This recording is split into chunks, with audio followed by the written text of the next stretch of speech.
we understood clearly that it was important or necessary for the Prime Minister to keep his post and to keep his capacity in the Tory party to lead and to not to be surrounded by Mr. Farage at that time, so and to organize to keep the lead and by organizing this referendum. But once again, all along our conversation, I don't want to give any lessons. Huh? No, that's fine. But if you do by mistake, that's fine too. But we have memory and we have souvenir about the referendum in France. Huh? I mean, we know that it is always very challenging. Huh?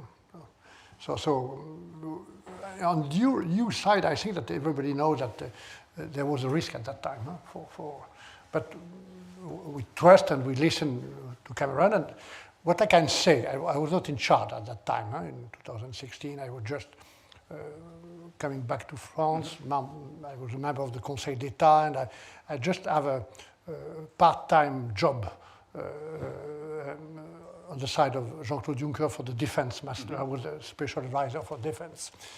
So, but we follow carefully what happened in the UK, and what I saw is that the EU side and the 27 member states and the leaders and the Commission, they made everything they can to create the best condition for this referendum, but it was not enough. Did you follow events here closely? I mean, you weren't the Brexit negotiator, obviously, before the referendum. Were you following things in the UK closely? Yes. Particularly when we saw this famous red bus, and some other arguments for the.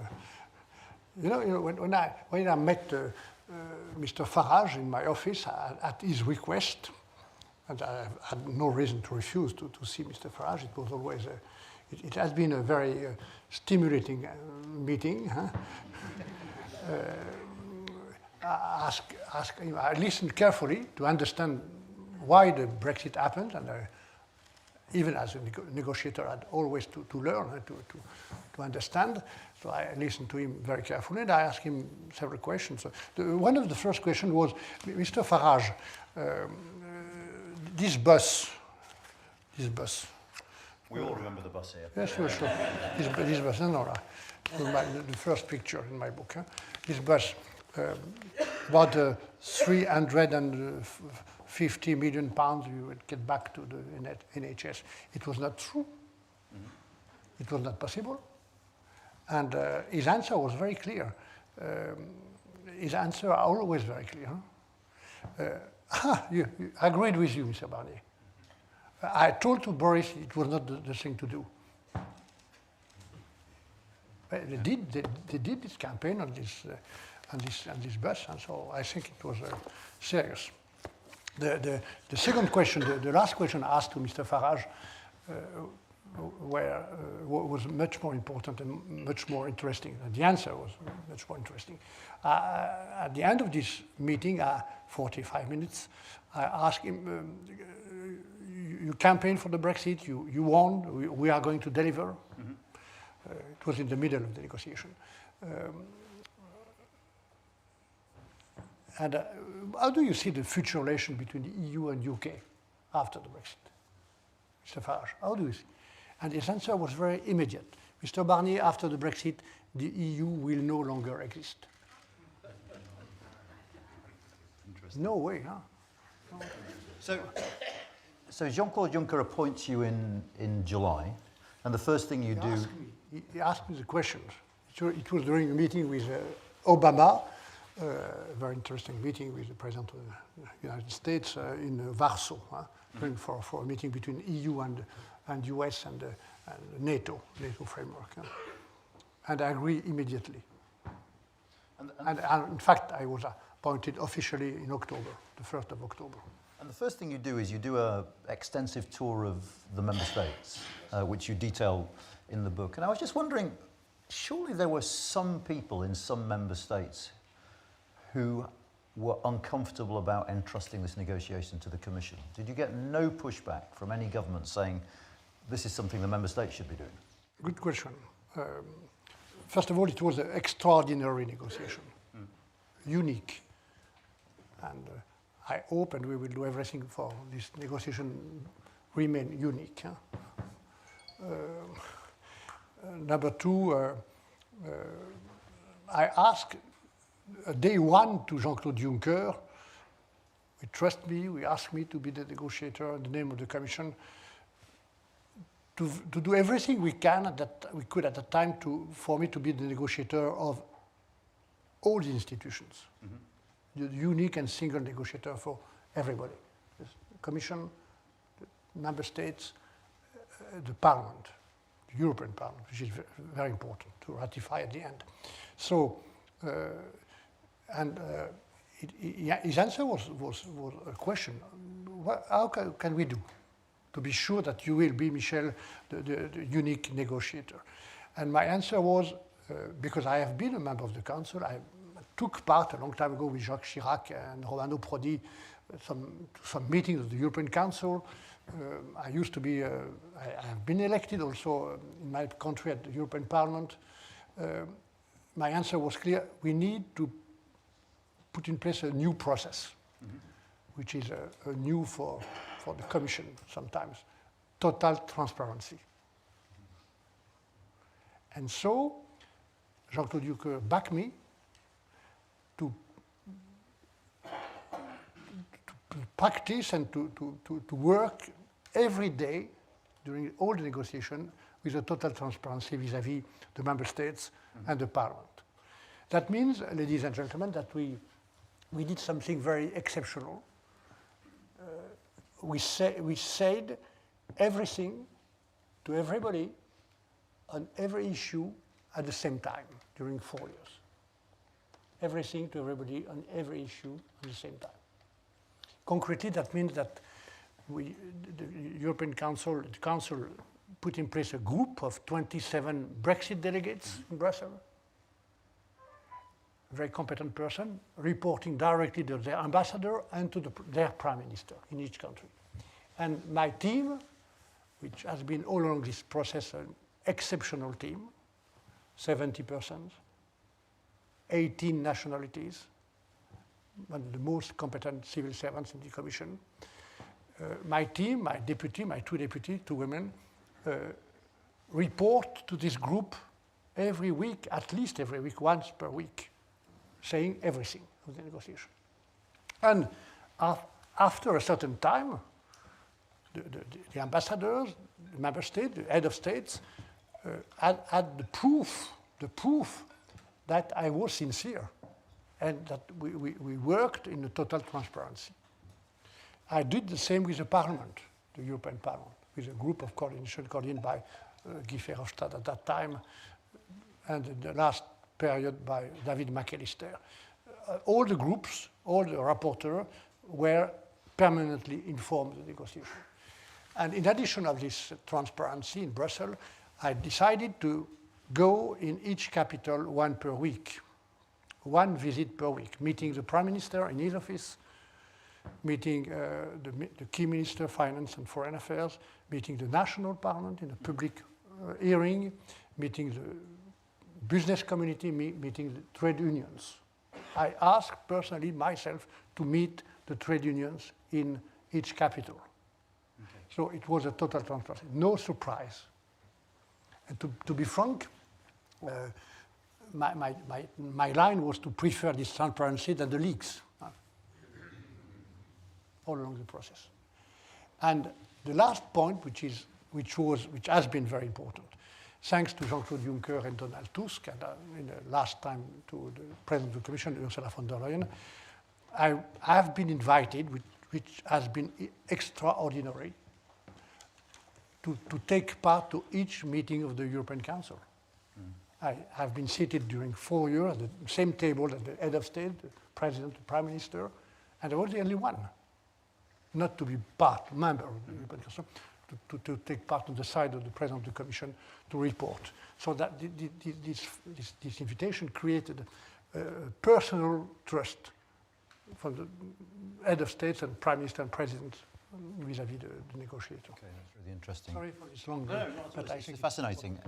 I want to turn now, I hope this isn't too traumatic, to the actual negotiations themselves. And one of the really strong impressions I got from the book is a sense that your British counterparts, particularly British politicians, not British civil servants, were strikingly naive, A, about the negotiations, and B, about what was actually possible from the negotiations. Is that fair, do you think? It's rare that the British are naive. Huh? I don't think they have been naive. No. No, I don't think so. Along the process, I think that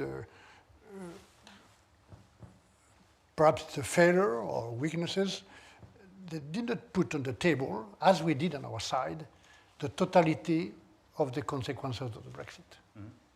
So the consequences on the British side have been underestimated or not explained the right way. Not only during the campaign. Huh?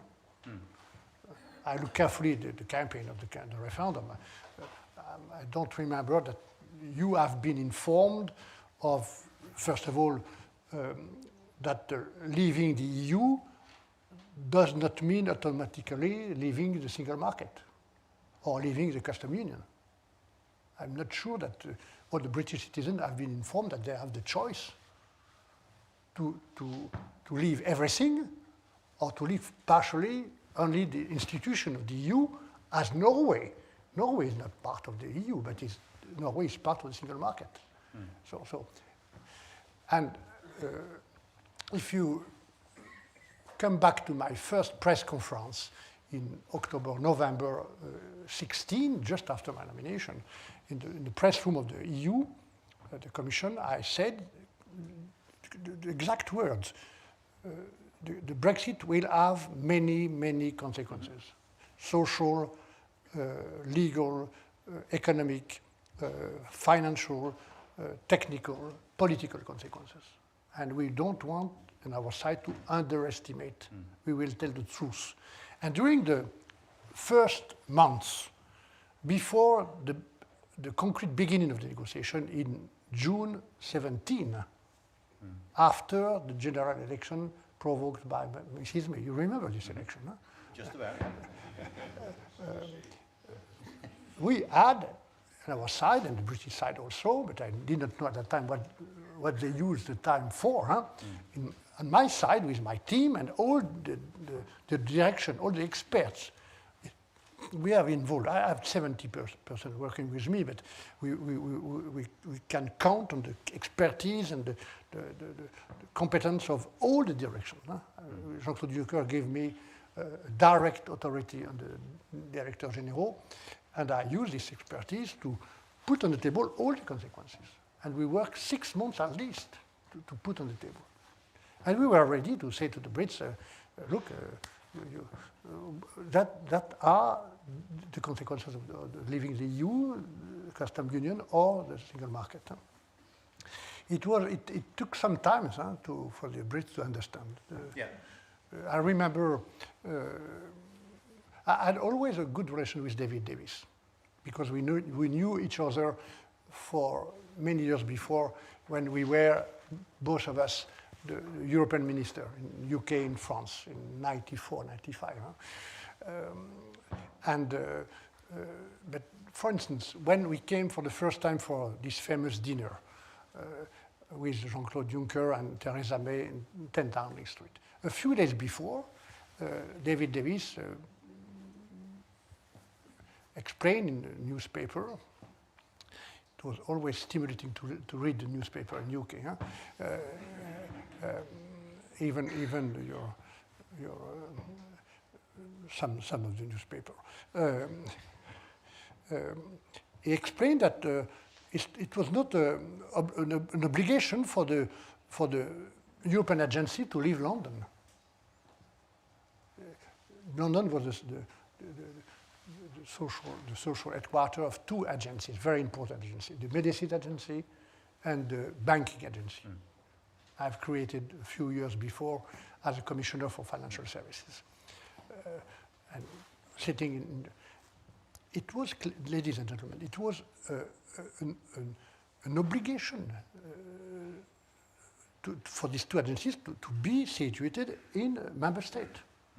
No way to remain in London, no way. In any circumstances. And the negotiator, the official negotiator, minister in charge of the Brexit, said in the newspaper just 2 days before we are arriving with Jean-Claude Juncker, why not? No way, it was impossible. So. Well, I should reassure you firstly. Just one example of we are starting to now debate the consequences of Brexit, a few years belatedly, but it seems to be taking place now. I just want to... We were speaking of the mechanic consequences. Leaving the EU, legal, technical, mechanically. The fact that leaving the EU means that we have no longer MPs, no longer Minister of the UK sitting in the European Council. But these consequences, for instance, for the agencies, it was mechanical. And just sticking in that October, you say in the book that you were shocked by Theresa May's, firstly, speech to the Conservative Party conference, and then the following January Lancaster House. You say you were amazed that she laid out her position. Why were you so shocked by what she said? Because it's her choice at that time, after this famous seminar between all her ministers, not so easy to manage. Huh? I think that Boris Johnson was a foreign minister at that time, and some others. She decided, under the pressure of the Conservative Party, to say we will leave everything. Brexit means Brexit. It is her word, not mine. And we need a global Brexit. And I think it was a mistake. A mistake in terms of what she wanted, or mistake to reveal her red lines so early? Yes, but so at that time we knew immediately that we were working, because it was the choice of the UK to leave on a global Brexit, hard Brexit, as we say at the time, hard Brexit. I never know what would have been soft Brexit. Huh? Hard Brexit. But we worked at that time. We knew that we will have to work on a hard Brexit. So that means that the UK will leave everything. And we were ready. Okay. I mean, one of the interesting, almost throwaway lines in your book, and it's 27th September 2018, you say, is... You read it very carefully. Read it very carefully. You know, this Brexit diary has been written every day or every night during my trip, the travels, and so on and so on. And at the end of the road, I got 1,700 pages. Huh? Too much. Volume 2 coming. Yes, so no volume 2. So I tried to reduce, but I didn't change the substance. I didn't change what I wrote at that time. Huh? I have to reduce. Huh? Because one of the things you wrote was that Jeremy Corbyn approved of Brexit. What made you say that? And do you think he'd always said that he'd voted Remain. I do not remember that Jeremy Corbyn told me that once that he was against the Brexit. Huh? Okay. So you didn't have a conversation with him about it? Yes, but Jeremy Corbyn has a kind of international vision of the UK, and we know quite well in France kind of left leaders, if I may say left. You know, I'm not sure to use the right word, but in France we say internationalist. Mm-hmm. I don't want to make a mistake. Internationalist leaders. So sometimes listen to Jeremy Corbyn. I have a lot of respect for him. It seems to me that this internationalist vision was stronger than the European one. Okay, that was very diplomatic. Thank you. You've talked about David Davis, and you talk about a lot of personalities in the book. You talk about the contrast between David Davis and, say, Dominic Raab. Great privilege for me. Did personalities make a difference at all in the negotiations? Did it effectively The, you got on point, with? the point is that because of the British system, I don't want to comment, I had in the other side of the table, transparent table, 4 Brexit ministers in 4 years. Huh? One per year. It's very rapid. Huh? Yeah. That's quite slow. The reason why, when I'm asked, what do you think about David Davis, Rab, and Frost, say, each of them have his own personalities, and each of them has been ephemeral. Ephemeral? Yeah. Ephemer, as a negotiator. The important person in all this story for the first part has been Ollie Robinson. Right. Which is somebody very competent and the level of best civil servants you can find in your country. And you have the chance of having a civil service very, very competent and very, very solid. No, I think from the book you very clearly get a sense of respect for Ollie Robbins, Kay Withers, and that whole negotiating. The truth, so.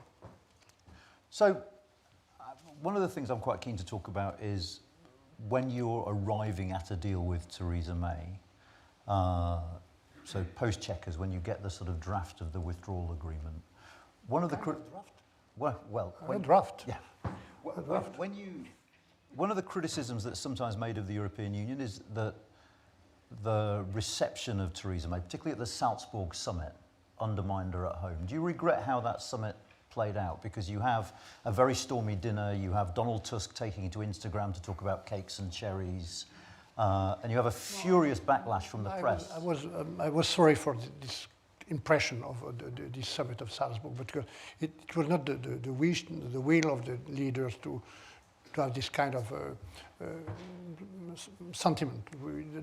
I can tell you there were on the EU side, Donald Tusk and the others, no intention to humiliate or to create a problem for Theresa May. I was sorry for that, frankly speaking, because it's a point to speak frankly and to say to Theresa May, you want a hard Brexit, there will be no way to unravel or to fragilize the single market. There is no way for any kind of cherry picking. And it was my words and my speech every day, every week, to say to the Brits, just to be understood, no cherry picking. It's not a question to be enough or too much flexible. There is no flexibility for us on our side to unravel or to fragilize what is and what was at that time, what is today, what will be the next few years, I hope in long time and long term, our main asset. Our main asset is the single market. And everybody must understand in this country and outside also that the single market is not, I speak on the control of this machine, the single market is not is much more than the free trade zone, ladies and gentlemen. The single market is a real ecosystem of 28, at that time, 27 countries today, merging, working on the economic side and social side, social dimension, with the same standards, the same rules, the common supervision, in particular for the financial services, common regulations, and at the top, a common jurisdiction. This is the single market. The main reason why the Chinese and the Americans respect us is the single market. No way to unravel or fragilize the single market. It's the key point of the common union. And if I spoke with a certain vehemence of the single market, not only because I have been the commissioner for the single market, during 5 years, rebuilding the architecture of regulation after the financial crisis, with the Brits, not against the Brits, but also because it is clearly the real reason for us to become or to be a power in the world.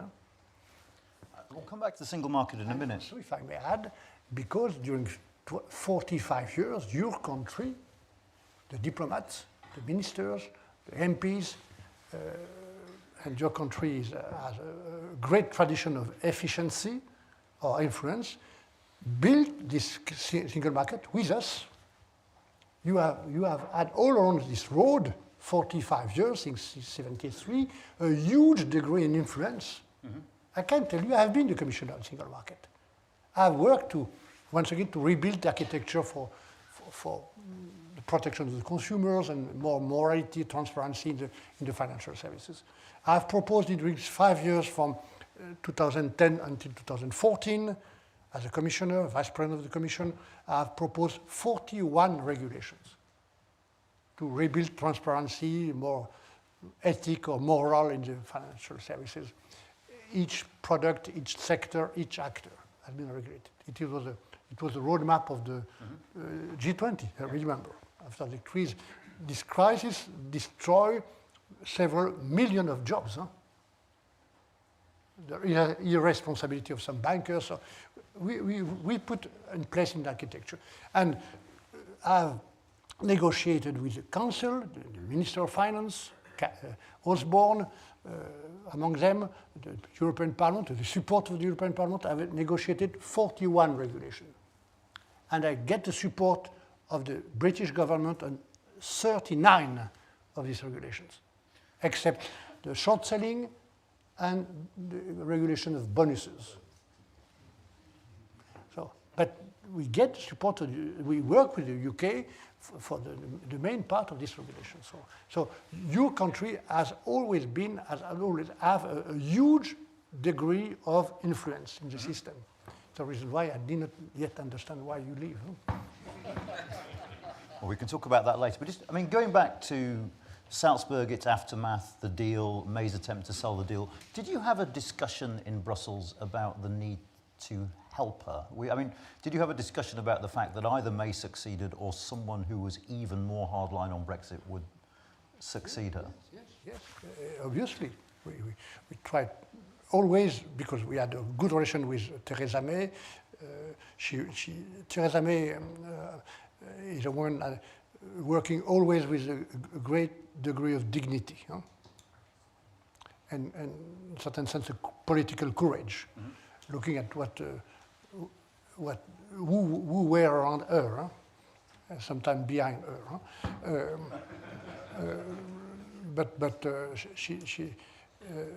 We always try to help, to find a solution. We work 3 times on what was called a backstop for Northern Ireland, and this protocol, and finally the treaty we agree on at the end of 18.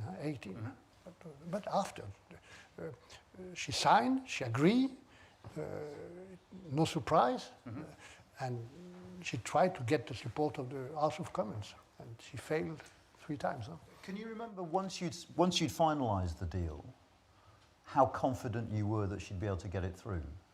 Did you have premonitions from the start? To be frank, it has been a real surprise for us, for the European side, and for my team, that she did not succeed to get this support as a 3rd time. No? So it's British politics. I mean, actually, I'll stick it in while I've got it. Comment on the politics, okay. Well, I've got a question from Richard Corbett, which I'll put to you, just because he's wondering whether you, at any point, thought that the second referendum campaign might succeed. Just personally watching, was there always a sense in your thinking that actually...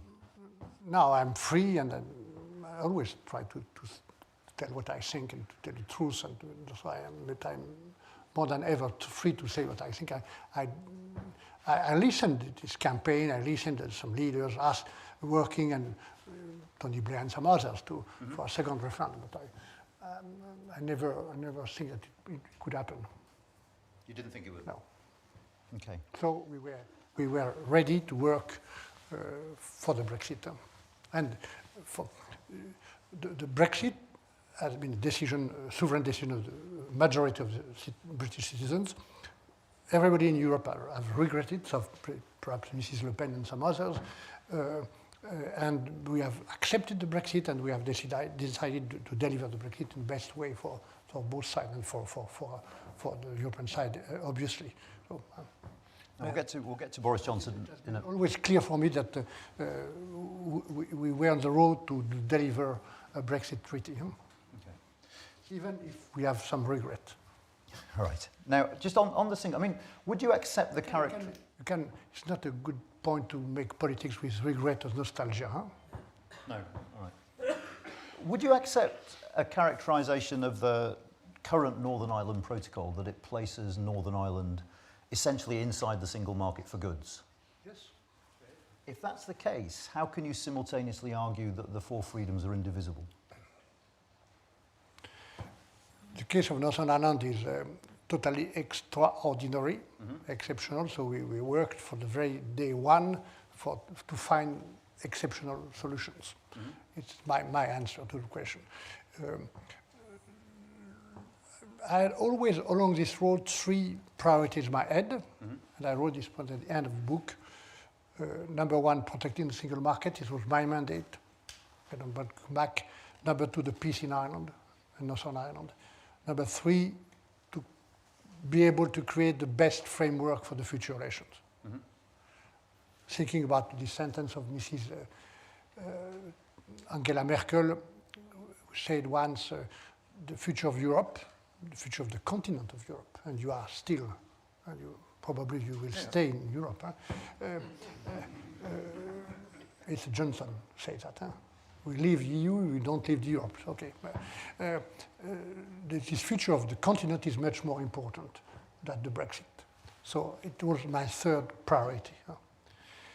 The second one about Northern Ireland and peace is much more a human feeling, a personal feeling than a technical feeling.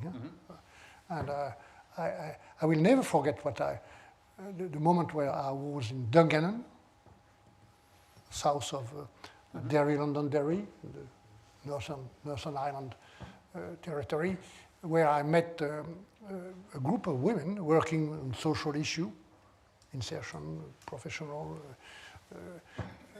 and it has been for me very moving that these women, some of these women cry and ask me, please, we don't want the same situation begin again. We need peace, we need stability. So this is why what is at stake in Northern Ireland is not first about trade, goods, but about people. About people. So this is my point.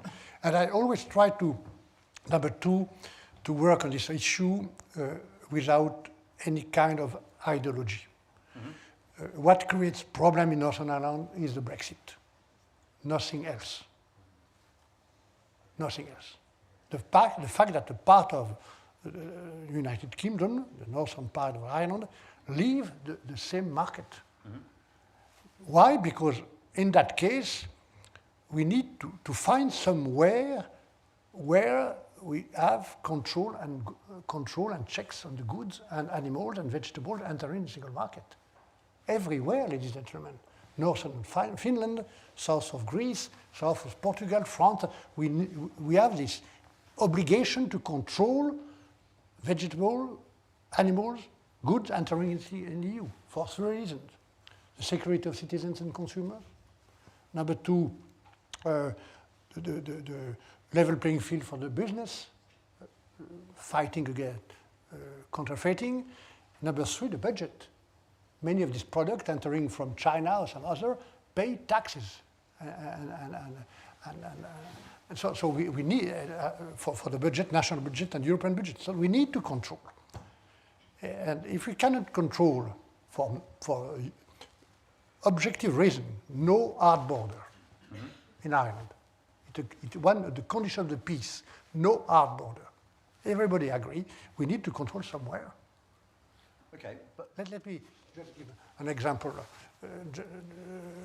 about the animals. A cow entering in Belfast coming from England, the same country. This cow is entering in the single market. See if there is no border. So we need to know if this cow is in good health or not. It's a question of protection of the consumer, the UK consumer and the European consumer. So we need to control. So I think there is a way if we avoid any kind of dramatization. I never spoke about border. I speak about checks and control. Mm-hmm. And once I recall this moment in my book, I met several times the leader of the DUP. Always very stimulating too. Huh? And in this meeting in my office, Mrs. Dodd and Mr. Dodd was in front of me, just on the other side of the table. And I asked to Mr. Dodd, can you recognize that we have already, before the Brexit, such a control, this control for animals? And he agreed. He said yes. It is quite the truth that we had already, before the Brexit, control in Belfast from animals coming from the rest of the UK. Because the Ireland is a single, a unique, I'm sorry if I don't use the right word sometimes, but a single and unique epidemiologic zone. And Ireland is a single epidemiologic zone. We need for the protection of the consumer to know, to control. Huh? So that's my advice for today is just to work, and I think there is a way. The Commission is working, the new government of Mr. Sunak is working well. I see that there is now, thanks to the new government, perhaps a common spirit, a common willingness to take the responsibility. And I think it could be the way to find a solution. But to go back to that question of the single market, because it's quite important in the context of our debate here. What you seem to be implying is the indivisibility of the four freedoms is a political priority but not a legal necessity, because you can breach it in exceptional circumstances such as Northern Ireland. So this notion that the four freedoms are indivisible is political and nothing more than that. Actually, had you chosen to, there's nothing legal that says you can't have this bit and not that bit. Yes, I understand, but I do not see where we put into question the four freedom. Well, because I accept the protocol. No, but what I'm saying is, with the protocol, you have Northern Ireland essentially within the single market for goods, respecting the rules. Absolutely, but doesn't that imply that when there's a political will, you can split the four freedoms. You can be a little bit in and a little bit out. Can you explain me where we have put into question the four freedom in Northern Ireland?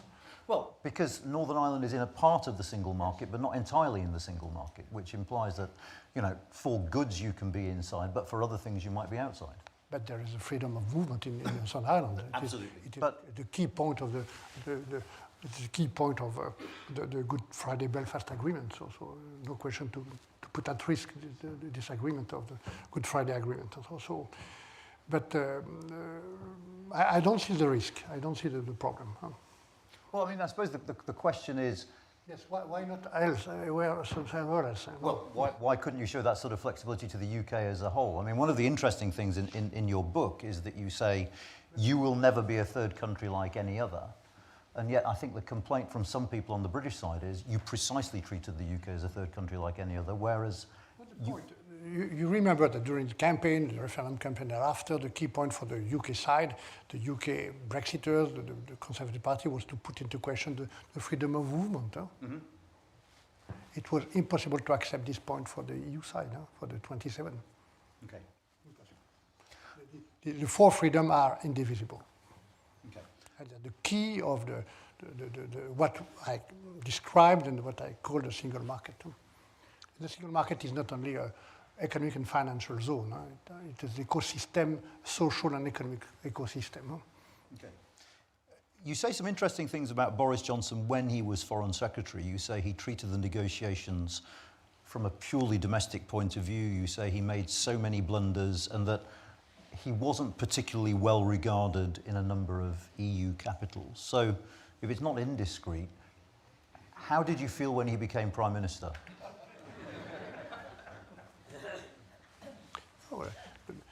I always had along this long road the same respect for the British leaders.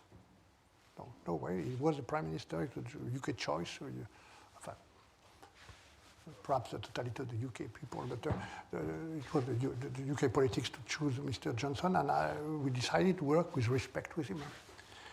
This respect is not false. It is my feeling personally. Mm-hmm. I have for your country a great admiration for a long time. Sometimes I'm called in France as an Anglophile. That's a good thing. Yes, so.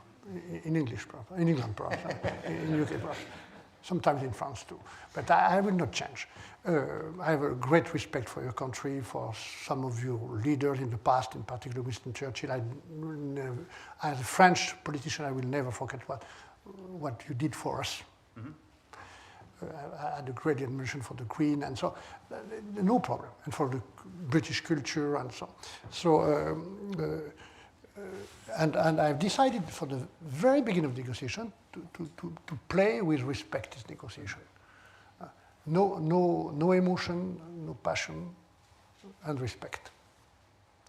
That means that perhaps I had the sentiment, the feeling that I've been much more pragmatic than the Brits along this process. Mm-hmm. Because the emotion and the passion was on your side sometimes. Huh? I mean, I look at your newspaper and the tabloid. Huh? I mean, the emotion, the passion, and the politics. Even when I was attacked. Huh? You remember this 2 pages of the Daily Mirror, I think? Yep. Accusing me to be the passion one for the COVID, huh? And to have passed the COVID to Mr. Johnson. I'm curious, one of the arguments you hear a lot, both from Mr. Johnson and indeed from Mr. Frost, is that the way to deal with the European Union is just to be tough. You'll hear them say this even to this day, that actually, the problem with Mrs. May was she conceded too much. She just wasn't tough enough with the European Union. How do you react to that? No, but the problem is not to be tough or to be fragile or to be not enough tough. The point is that I had a mandate given by unanimity by the 27 leaders to protect the single market, to avoid any kind of cherry picking, to avoid a precedent, to protect the interest of the EU without any kind of aggressivity, any kind of spirit of revenge, just to draw the lesson, to draw the consequences of Brexit. Mm-hmm. Nothing else. And I always write and I always say that, I still think that the UK deciding to leave has to assume himself the consequences for leaving. Nobody else. Huh? Now, you point out that very, very soon after signing the deal with Boris Johnson... Questions, huh? We have a lot of questions, yeah. We could be going for hours. I hope you're comfortable. No, I'm comfortable. I'm comfortable, except the fact that I need to take a train. No, definitely. I have an eye on the watch. Don't worry. My wife is waiting for me tonight. One of the things you mention in the book is that after you'd signed the deal with Boris Johnson, he immediately went off and said that the protocol didn't imply any checks and that there wouldn't be checks on that border. Did you start to worry then? Mr. Johnson said immediately the day of... you are speaking about the first treaty, huh? It was a great deal. Huh? He said several times, the great deal, the best deal as ever. So I was very happy to listen to him. But a few weeks after, he put in place this bill to go away and to disapply unilaterally. So this is a problem for us. But when did you start to worry, or did you start to worry, that Boris Johnson had acted in bad faith, that he'd signed a deal that he had no intention of... I don't speak about bad faith. I saw a problem the day where the government of Boris Johnson put on the table of the House of Commons, the House of Lords, this famous internal market bill. And it is the day where I lost a certain part of my trust. Okay. Looking back, do you think... Okay. No, sorry. Looking back, do you think the European Union made any mistakes in the negotiation? Is there anything you regret, anything you think you could have done differently or better? No, it's one point to make mistake and one point to have regret. Huh? I have no regret. And you don't think anything could have been done better, should have been done differently? No, it could have been possible to take more time. But it was a choice of the UK government to impose the agenda, to conclude an agreement for the Brexit, what I call the institutional and political Brexit, leaving the EU. First treaty, November 19. The agenda was imposed by Johnson. And the second agenda was also imposed by Johnson. No? So we have proposed to the UK to take more time for what we call the transition period, remaining in the single market, to take more time. I have a regret, if I may add this point, thinking about what happened on our continent for the moment, this incredible war from Russia against Ukraine, and what happened in Africa, what happened in the Middle East. I think it was a common mistake, but a mistake from the UK side to refuse to open a chapter of negotiation on external policy, the external politic cooperation and security. And I have proposed to Johnson to open it. And he agreed. If you look at my book, or in your document, you look at what we call the political declaration, which framed the future negotiation for the second Brexit, exit of the single market, the future relation. In this political declaration, Johnson agreed clearly. It was a declaration written by the two parts in common. And Johnson agreed to open a chapter, an important chapter on external policy. And finally, a few months after, he refused. I think it was a mistake. And perhaps from our side not to insist to have this chapter. Can you see any upsides for the UK of Brexit? Upside? Any positives? Any advantages? There is no advantages for nobody. Brexit is a lose-lose game for the two parts. Has Brexit not strengthened the European Union? I don't think so. I think that the Brexit is a failure for the EU, and we have to think about this failure, the reason of this failure, why 52% of the British people vote against the EU, against Brussels. I think we need to think about, to understand, and to avoid to confuse what is the popular sentiment in some region of the UK against Brussels and the populism. These are two different points. The same in France. Yeah. We need our responsibility to understand, to look at, and to answer what I call the popular sentiment, the feeling in many British regions against Brussels, the lack of job, the no future, uncontrolled migrations. I think that we need to answer, and we have begun to answer. Let me stress this point. The EU is no longer what you left.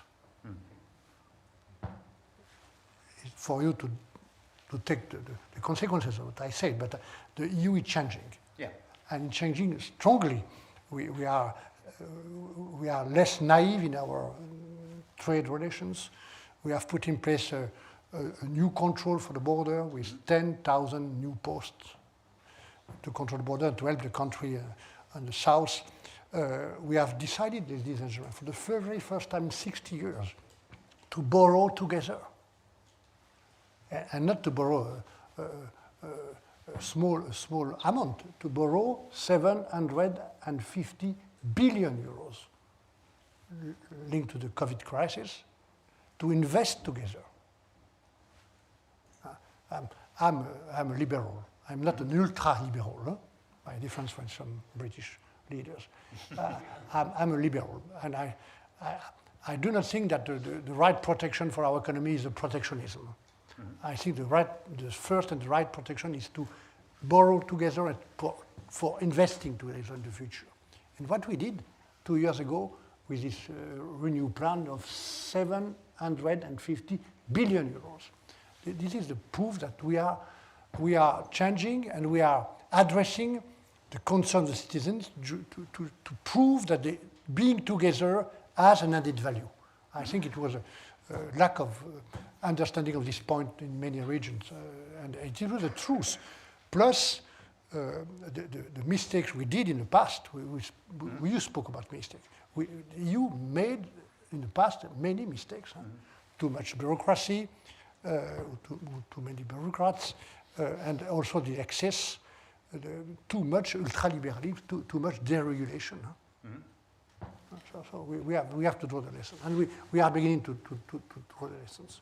So, I mean, there's been quite a remarkable development of the European Union in the last 7 years. I mean, one question I have is, if you think back to 2016, there was... You want always to come back to the past. Huh? I'm very confused in my thinking. There was a real fear in the European Union after the Brexit revolution, after the Brexit referendum, that this might lead to emulation, that the UK's decision might lead others in other member states to try and do the same thing. Yes. But the question of that is, do you think, because obviously that's been proven not to be the case, do you think that made the European Union approach the negotiations in a more defensive way than would have been the case had they realised that there was no such fear? No, I think it was a real fear, or a real concern that a so important country leaving the EU for the first time will give this idea to the others. And my answer to this fear has not been to be on revenge or to be more tough, as you said, but just to tell the truth. It is why this method of transparency, public debate, permanent public, was so important. Meeting the trade unions everywhere, meeting the national parliament, meeting the press everywhere, means that everybody has been involved in the negotiation and has been able to know and to understand what are plus the problem in the UK, which was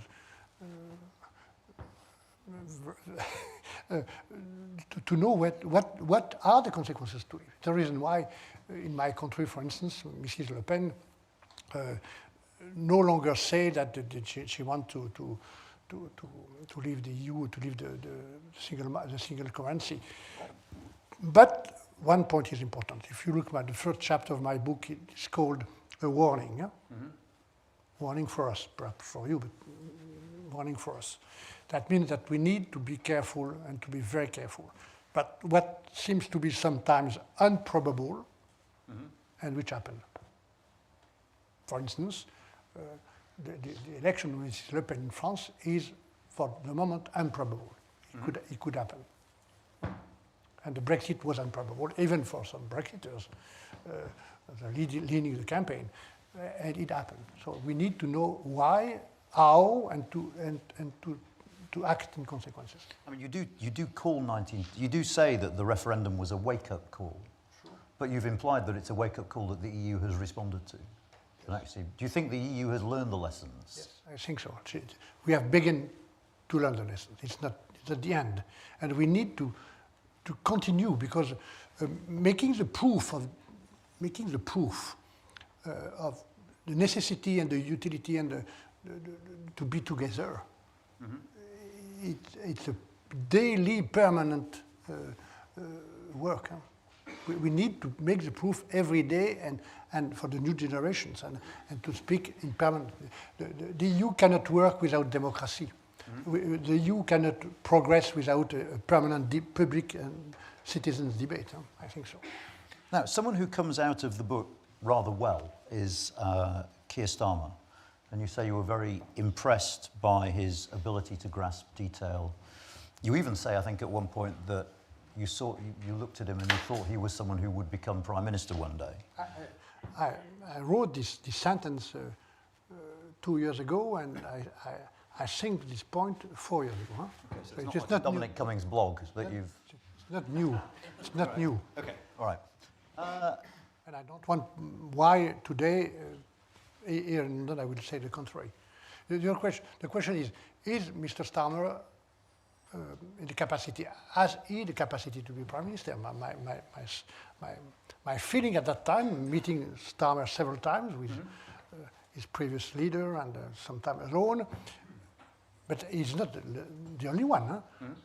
But my feeling was, and I wrote this 2 years ago that he has the capacity, but it's not for me to choose the future prime minister, for you. Huh?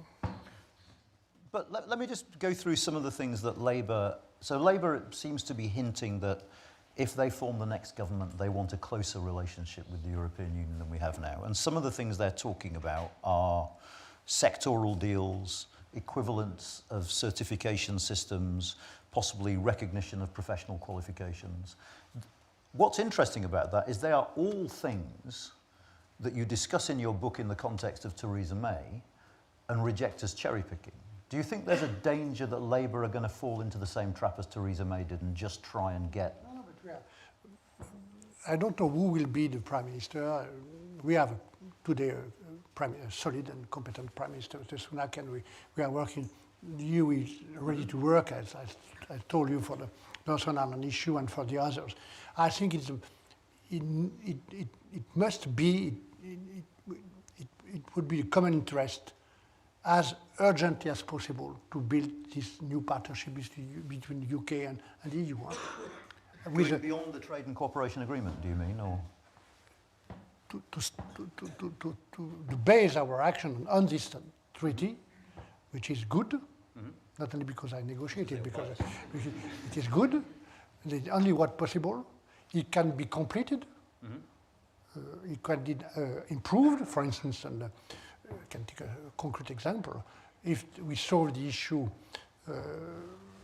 in a reasonable way for the Northern Ireland Protocol, we will open at least a new cooperation for research. Huh? One other point is to complete this treaty by a specific agreement on veterinary issue exchange. There's a lot of work going from French. Huh? Vétérinaire, facilitating the exchange for animals, for instance. So there is many issues where we can open discussion for a new agreement on defense matters, in addition of the bilateral cooperation between France and UK, Germany and UK. We can, and complementary for what we are doing together in the NATO framework, no question. But we can add a specific cooperation between EU and UK on defense cooperation and security matters.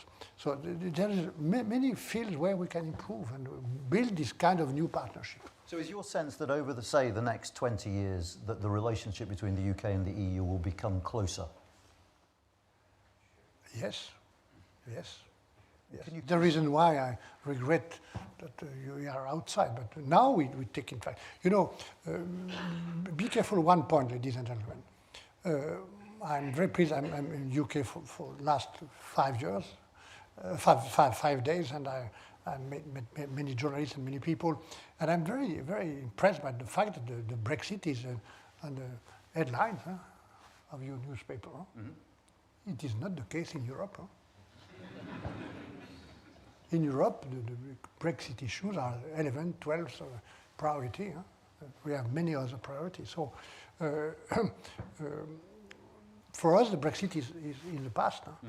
Now we have to build, and if you look in a clever way, as must be the case for politicians and for the citizens, if you look at what happened in our world, around us, and sometimes inside the EU, we need so many reasons to work together. Peace or war, the security, the fighting against the terrorism, the climate change, the poverty in Africa, provoking so many huge migration in the future. How to be independent and autonomous vis-à-vis the financial services or the internet companies, international companies, which are much more powerful than any of our states. I'm just quoting a certain number of global issues. And my conviction as a French politician, Gaullist, patriot, and European, is that we are not able, each of us, even Germany, which is the biggest country in Europe, to resist, to defend our value and interest, to be respected alone. It is a point. there is a certain number of challenges that we can only face together.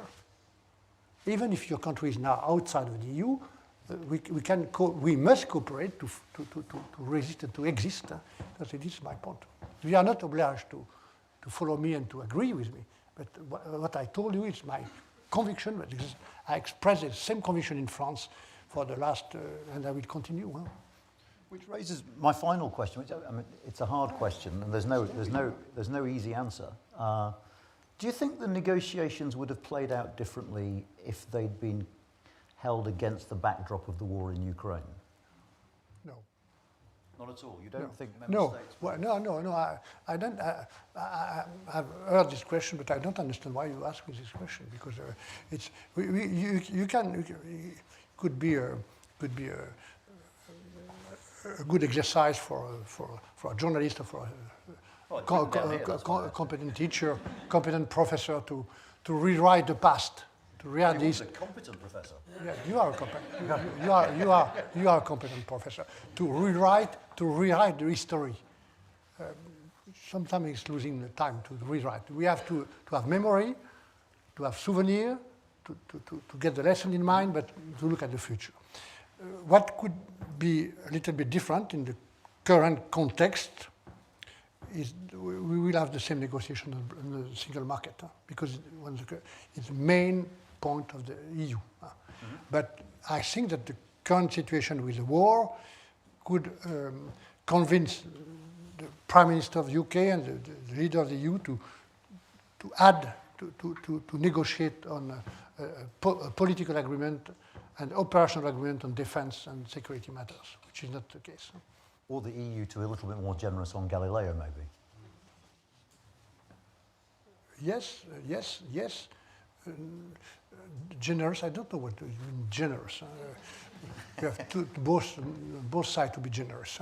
The point is just we are open to Galileo. Just until we cross the line of the security matters. Okay. This is the reason why I think an agreement on security could be useful. I promise you 1h30, which is where we're ending, because we've got some questions. Excellent. Other questions from the audience? In which case, it's completely undermining our plans. Gentlemen, who you are, please. I saw you. Huh? I see you. We have talked about the past, what happened. Can we talk about the future? How easy it will be for a UK politician to say that, oh, we'll accept more freedom, let's get back into single market and customer union? How easy would it be as a first step to move back into First of all, let me be clear. I'm not prudent, but I know the British politics and the British newspaper. It's not for me to give advice and to say you have to join or not to join. It will be your choice, the choice of your leaders, the choice of your MPs, and it will be your choice and your sovereign choice, exactly as the Brexit has been the choice of the UK people, part of the UK people. Number two, the door on this EU side will remain open anytime for you and for some others. Huh? If Switzerland or Norway were to change, the door is open. Everybody knows the conditions. My only advice is just divergence. Because if there is a too large divergence, it will be more difficult. would you want us back? Would you want us back in the single market and the customs union? I regret your departure.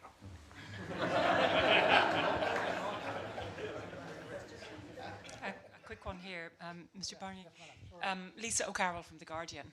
I'm still writing about Brexit and Northern Ireland. So a quick one. What chance do you think there is of a deal on the Northern Ireland protocol? You said earlier that you thought both sides were willing to do a deal, but it requires compromises. And the front page of the Times today said there was a deal on customs and the European Court of Justice. I look at the Times, and as I read the Guardian too and the others, but I'm not involved in negotiation, no longer. I'm not in Brussels for the last 2 years, so I don't want to create any problem for the negotiator. There is principal questions. This one, the Court of Justice is one, not the only one. But it seems to me that there is a common will to progress, to find operational solutions. The point is not to be ideologic. Once again, we can succeed for the Northern Ireland Protocol to be implemented the right way for both sides, for everybody, first of all in Northern Ireland. And I know the complexity of the political debate in Northern Ireland. If we avoid dramatization and ideology, we need just to find operational and practical solutions to the problem created by the Brexit.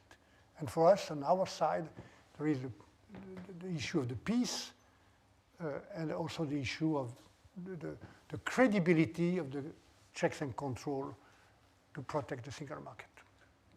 Okay, there's a lady here in the second row who I think wanted to ask. I'm just warning you. It seems to me, madam, that there is a way in the next few days or weeks. I just think your car is coming in 10 minutes, and I suspect half the people in this room will accost you on your way out of it. So, I will come back. okay, well, perfect. We will sign you up for a date. Thank you so much. I'm Olivia. I have a company in the UK, but I have a question. I'm here? Sure. Hello. No worries. I was wondering, you were mentioning a lot about the transparency of the negotiation with the member state. Did you have any issue at any stage about a member state negotiating directly with the EU, with the UK, at the time when there was all of the discussion? During the negotiation? Yes. But it was impossible. There was no exchange between the UK No, and the EU. there were many exchanges. When I went in the capital,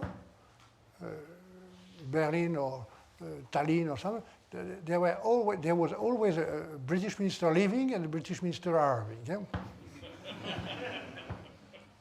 I was very happy to create such a move of the British government, but it was every time. So there were a lot of contacts. The Brits thought for a long time that they can be able to divide us, but dividing us was a loss of time, because at the end, we needed, and it was an obligation to be unanimous. In that case, I don't think so for every subject in EU. The unanimity is sometimes a frein, sometimes refrain the action. But in that case, the unanimity, which was an obligation, was the reason of the unity. Because once again, one concern or one of the 27 had to become the issue for the 26 others. First of all for Ireland and the peace, but also for the fishery issue, for instance, for the sovereign base of the UK in Cyprus, for the Gibraltar issue. Every national concern became a concern for the 26 others. It is the key of the negotiation.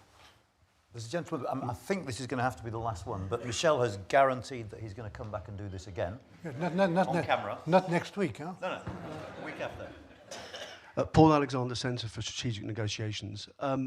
You said the 4 pillars are sacred and non-negotiable, but Macron and Blair talked about concentric circles about 3 or 4 years ago, which implied that they were negotiable. So do you think your position and theirs are the same? Macron and who? Blair. And Blair, He used to be Prime Minister. amongst others. Talked about concentric circles.